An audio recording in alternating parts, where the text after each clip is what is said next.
तो यार पहला टॉपिक हमारे पास कॉस्टिंग में आता है cost of production report FIFO method या फिर process costing by FIFO method होता है। ठीक है, अब पहले जो हमने किया था प्रोसेस कॉस्टिंग उसके अंदर सब कुछ सेम रहेगा। पहली चीज़ क्वांटिटी स्केड्यूल बनता है जिसके अंदर हम लोग वर्क इन प्रोग्रेस की ओपनिंग इन्वेंटरी लेते हैं। ठीक है, लिख देते हैं। यहाँ पे जितना भी हम लोग यूज़ करेंगे सब कुछ मटेरियल के ऊपर ही होगा हमारा। ठीक है, मटेरियल के ऊपर बात करेंगे सारी हम लोग। और वर्क इन प्रोग्रेस की ओपनिंग इन्वेंटरी हम लोग कर लेंगे।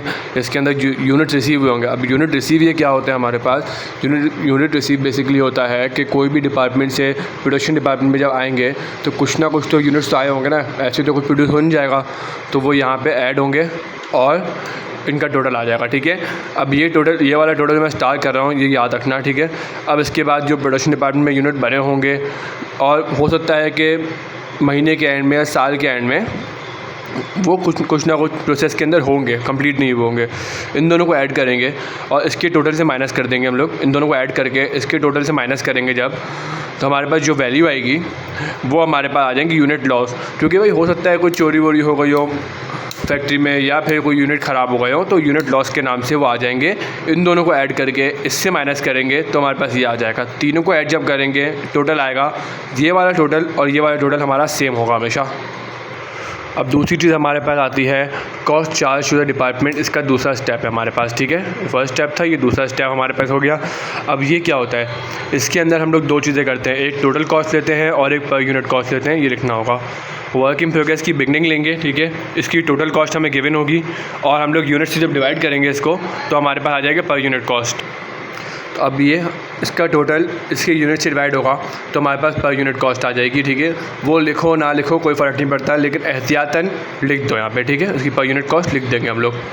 ठीक है, फिर इसके बाद आएगा रिसीव फ्रॉम प्रीवियस डिपार्टमेंट। जो मैंने कहानी सुनाई थी कि भाई रॉ मटेरियल के डिपार्टमेंट से जब प्रोडक्शन डिपार्टमेंट में सामान आएगा तो उसकी भी तो कैलकुलेशन होगी, भाई कितना सामान आया है, कितने का आया है, तो उसकी भी टोटल कॉस्ट हमें गिवन होगी। ठीक है, इसको हम लोग इसके प्रोडक्ट से डिवाइड यूनिट से डिवाइड करेंगे, पर यूनिट कॉस्ट आ गई।